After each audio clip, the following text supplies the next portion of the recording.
नमस्कार साहित्य प्रेमियों। आज हम लेकर आए हैं मुंशी प्रेमचंद जी की लिखी कहानी वैर का अंत। रामेश्वर राय अपने बड़े भाई के शव को घाट से नीचे उतारते हुए भाई से बोले, तुम्हारे पास कुछ रुपए हो तो लाओ, दाह क्रिया की फिक्र करें, मैं बिल्कुल खाली हाथ हूँ। छोटे भाई का नाम विश्वेश्वराय था। वह एक जमींदार के कारिंदा थे। आमदनी अच्छी थी। बोले, आधे रुपए मुझसे ले लो, आधे तुम निकालो। रामेश्वर, मेरे पास रुपए नहीं है। विश्वेश्वर, तो फिर इनके हिस्से का खेत रेहन रख दो। रामेश्वर, तो जाओ कोई महाजन ठीक करो, देर ना लगे। विश्वेश्वर राय ने अपने एक मित्र से कुछ रुपए उधार लिए। उस वक्त का काम चला। पीछे फिर कुछ रुपए लिए, खेत की लिखा पढ़ी कर दी। कुल 5 बीघे जमीन थी। 300 रुपए मिले। गांव के लोगों का अनुमान है कि क्रियाकर्म में मुश्किल से 100 रुपए उठे होंगे। पर विश्वेश्वर राय ने षोडशी के दिन 301 का लेखा भाई के सामने रख दिया। रामेश्वर राय ने चकित होकर पूछा, सब रुपए उठ गए? विशेश्वर, क्या मैं इतना नीच हूं कि करनी के रुपए भी कुछ उठा रखूंगा? किसको यह धन पचेगा? रामेश्वर राय, नहीं, मैं तुम्हें बेईमान नहीं बनाता, खाली पूछता था। विश्वेश्वर राय, कुछ शक हो तो जिस बनिए से चीजें ली गई हैं उससे पूछ लो। साल भर के बाद एक दिन विश्वेश्वर राय ने भाई से कहा, रुपए हो तो लाओ, खेत छुड़ा ले। रामेश्वर राय, मेरे पास रुपए कहाँ से आए? घर का हाल तुमसे छिपा थोड़े ही है। विश्वेश्वर राय ने कहा, तो मैं सब रुपए देकर जमीन छुड़ाए लेता हूँ। जब तुम्हारे पास हो आधा देकर अपनी आधी जमीन मुझसे ले लेना।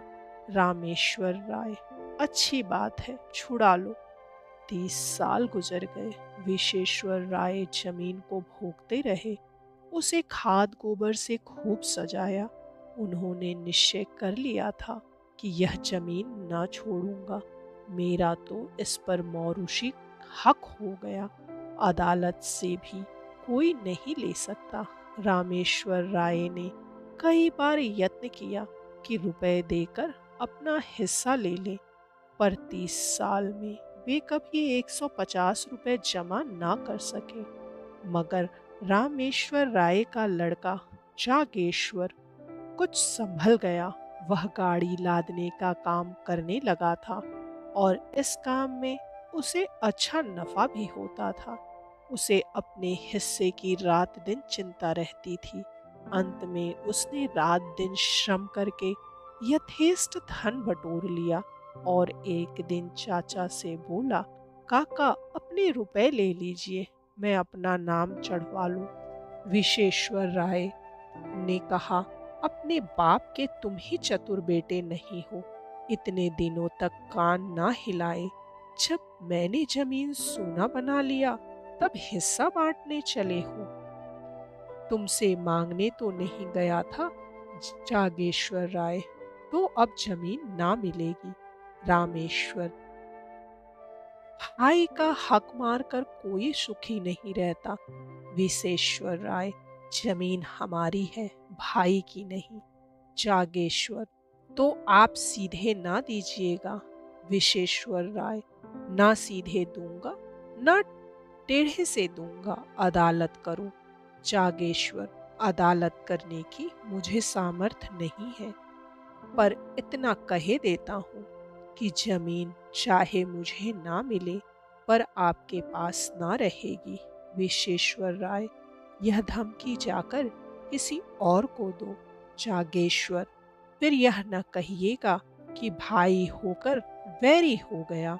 विश्वेश्वर, 1000 गांठ में रखकर तब जो कुछ जी में आए करना।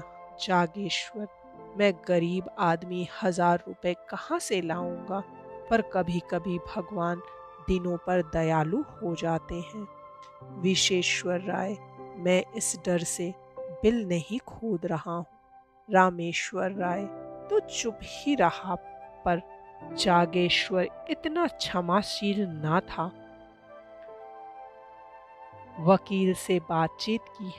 वह अब आधी नहीं, पूरी जमीन पर दांत लगाए हुए था।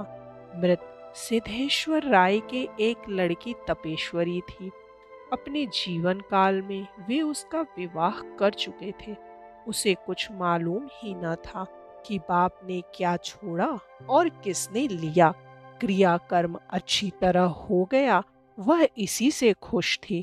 षोडशी में आई थी, फिर ससुराल चली गई। 30 वर्ष हो गए, ना किसी ने बुलाया, न वह मैके आई। ससुराल की दशा भी अच्छी ना थी। पति का देहांत हो चुका था। लड़के भी अल्प वेतन पर नौकर थे। जागेश्वर ने अपनी फूफी को उभारना शुरू किया। वह उसी को मुद्दई बनाना चाहता था। तपेश्वरी ने कहा, बेटा, भगवान ने मुझे जो दिया है उसी में मगन हूँ।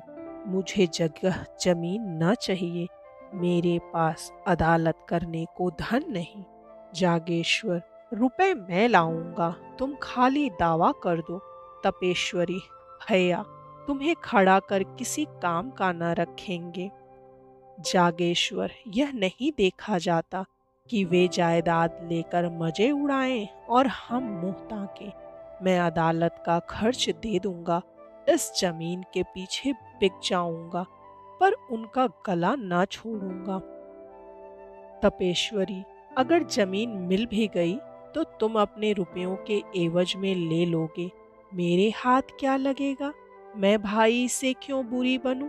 जागेश्वर, जमीन आप ले लीजिएगा। मैं केवल चाचा साहब का घमंड तोड़ना चाहता हूँ। तपेश्वरी, अच्छा, जाओ, मेरी तरफ से दावा कर दो। जागेश्वर ने सोचा, जब चाचा साहब की मुट्ठी से जमीन निकल आएगी, तब मैं 10-5 रुपए साल पर इनसे ले लूंगा। इन्हें अभी कौड़ी नहीं मिलती। जो कुछ मिलेगा उसी को बहुत समझेंगे। दूसरे दिन दावा कर दिया। मुंसीफ के इजलास में मुकदमा पेश हुआ। विश्वेश्वर राय ने सिद्ध किया कि तपेश्वरी सिद्धेश्वर की कन्या नहीं है। गांव के आदमियों पर विश्वेश्वर राय का दबाव था। सब लोग उससे रुपए पैसे उधार ले जाते थे।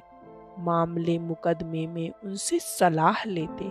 सबने अदालत में बयान किया कि हम लोगों ने कभी तपेश्वरी को नहीं देखा। सिद्धेश्वर के कोई लड़की ही न थी। जागेश्वर ने बड़े बड़े वकीलों से पैरवी कराई, बहुत धन खर्च किया, लेकिन मुंसीफ ने उसके विरुद्ध फैसला सुनाया। बेचारा हताश हो गया। विश्वेश्वर की अदालत में सबसे जान पहचान थी। जागेश्वर को जिस काम के लिए मुट्ठियों रुपए खर्च करने पड़ते थे, वह विश्वेश्वर मुरव्वत में करा लेता। जागेश्वर ने अपील करने का निश्चय किया। रुपए ना थे, गाड़ी बैल बेच डाले। अपील हुई। महीनों मुकदमा चला। बेचारा सुबह से शाम तक कचहरी के अमलों और वकीलों की खुशामद किया करता। रुपए भी उठ गए। महाजनों से ऋण लिया। 12 अब की उसकी डिग्री हो गई। 500 का बोझ सिर पर हो गया था। पर अब जीत ने आंसू पोंछ दिए। विश्वेश्वर ने हाई कोर्ट में अपील की। जागेश्वर को अब कहीं से रुपए ना मिले। विवश होकर अपने हिस्से की जमीन रेहन रखी। फिर घर बेचने की नौबत आई। यहाँ तक कि स्त्रियों के गहने भी बिक गए। अंत में हाई कोर्ट से भी उसकी जीत हो गई। आनंदोत्सव में बची खुची पूंजी भी निकल गई। 1000 पर पानी फिर गया। हाँ, संतोष यही था कि ये 5 बीघे मिल गए। तपेश्वरी क्या इतनी निर्दयी हो जाएगी कि थाली मेरे सामने से खींच लेगी, लेकिन खेतों पर अपना नाम चढ़ते ही तपेश्वरी की नीयत बदली। उसने एक दिन गांव में आकर पूछताछ की तो मालूम हुआ कि 5 बीघे 100 रुपए में उठ सकते हैं। लगान केवल 25 रुपए था। 75 रुपए साल का नफा था। इस रकम ने उसे विचलित कर दिया। उसने असामियों को बुलाकर उनके साथ बंदोबस्त कर दिया। जागेश्वर राय हाथ मलता रहा। आखिर उससे ना रहा गया। बोला, फुफ्फी जी, आपने जमीन तो दूसरों को दे दी, अब मैं कहाँ जाऊं? तपेश्वरी, बेटा, पहले अपने घर में दिया जला कर तब मस्जिद में जलाते हैं। इतनी जगह मिल गई तो मैके से नाता हो गया, नहीं तो कौन पूछता। जागेश्वर, मैं तो उजड़ गया। तपेश्वरी, जिस लगान पर और लोग ले रहे हैं उसमें 2-4 रुपए कम करके तुम ही क्यों नहीं ले लेते? तपेश्वरी, तो 2-4 दिन में विदा हो गई। रामेश्वर राय पर वज्रपात सा हो गया। बुढ़ापे में मजदूरी करनी पड़ी। मान मर्यादा से हाथ धोया। रोटियों के लाले पड़ गए। बाप बेटे दोनों प्रातःकाल से संध्या तक मजदूरी करते, तब कहीं आंख जलती। दोनों में बहुधा तकरार हो जाती। रामेश्वर सारा अपराध बेटे के सिर रखता। जागेश्वर कहता, अब आपने मुझे रोका होता तो मैं क्यों इस विपत्ति में फंसता। उधर विश्वेश्वर राय ने महाजनों को उकसा दिया। साल भी न गुजरने पाया था कि बेचारे निराधार हो गए। जमीन निकल गई, घर नीलाम हो गया। 10-20 पेड़ थे, वे भी नीलाम हो गए। चौबे जी दूबे ना बने, दरिद्र हो गए। इस पर विश्वेश्वर राय के ताने और भी गजब ढाते। यह विपत्ति का सबसे नोकदार कांटा था। आतंक का सबसे निर्दय आघात था। 2 साल तक इस दुखी परिवार ने जितनी मुसीबतें झेली, यह उन्हीं का दिल जानता है। कभी पेट भर भोजन ना मिला। हाँ, इतनी आन थी कि नीयत नहीं बदली। दरिद्रता ने सब कुछ किया पर आत्मा का पतन ना कर सकी। कुल मर्यादा में आत्मरक्षा की बड़ी शक्ति होती है। एक दिन संध्या समय दोनों आदमी बैठे आग ताप रहे थे कि सहसा एक आदमी ने आकर कहा, ठाकुर चलो, विश्वेश्वर राय तुम्हें बुलाते हैं। रामेश्वर ने उदासीन भाव से कहा, मुझे क्यों बुलाएंगे? मैं उनका कौन होता हूँ? क्या कोई और उपद्रव खड़ा करना चाहते हैं? इतने में दूसरा आदमी दौड़ा हुआ आकर बोला, ठाकुर जल्दी चलो, विश्वेश्वर राय की दशा अच्छी नहीं है। विश्वेश्वर राय को इधर कई दिनों से खांसी बुखार की शिकायत थी, लेकिन शत्रुओं के विषय में हमें किसी अनिष्ट की शंका नहीं होती। रामेश्वर और जागेश्वर कभी कुशल समाचार पूछने भी न गए। कहते, उन्हें क्या हुआ है? अमीरों को धन का रोग होता है। जब आराम करने को जी चाहा, पलंग पर लेट रहे। दूध में साबूदाना उबालकर मिश्री मिलाकर खाया और फिर उठ बैठे। विश्वेश्वर राय की दशा अच्छी नहीं है। यह सुनकर भी दोनों जगह से ना हिले। रामेश्वर ने कहा, दशा को क्या हुआ है? आराम से पड़े बातें तो कर रहे हैं। जागेश्वर किसी वैद्य हकीम को बुलाने भेजना चाहते होंगे। शायद बुखार तेज हो गया है। रामेश्वर, यहाँ किसे इतनी फुर्सत है? सारा गांव तो उनका हेतु है, जिसे चाहे भेज दे। जागेश्वर, हर्ज ही क्या है? जरा जाकर सुनाओ। रामेश्वर, जाकर थोड़े उपले बटोर लाओ, चूल्हा जले फिर जाना। ठाकुर सुहाती करनी आती तो आज यह दशा ना होती। जागेश्वर ने टोकरी उठाई और हार की तरफ चला। कि इतने में विशेश्वर राय के घर से रोने की आवाजें आने लगी। उसने टोकरी फेंक दी और दौड़ा हुआ चाचा के घर में जा पहुंचा। देखा तो उन्हीं लोग चारपाई से नीचे उतार रहे थे। जागेश्वर को ऐसा जान पड़ा मेरे मुंह में कालिख लगी हुई है। वह आंगन से दालान में चला आया और दीवार में मुंह छिपाकर रोने लगा। युवावस्था आवेशमय होती है, क्रोध से आग हो जाती है तो करुणा से पानी भी हो जाती है। विशेश्वर राय की 3 बेटियां थीं। उनके विवाह हो चुके थे। 3 पुत्र थे, वे अभी छोटे थे। सबसे बड़े की उम्र 10 वर्ष से अधिक ना थी। माताजी जीवित थी। खाने वाले तो 4 थे, कमाने वाला कोई न था।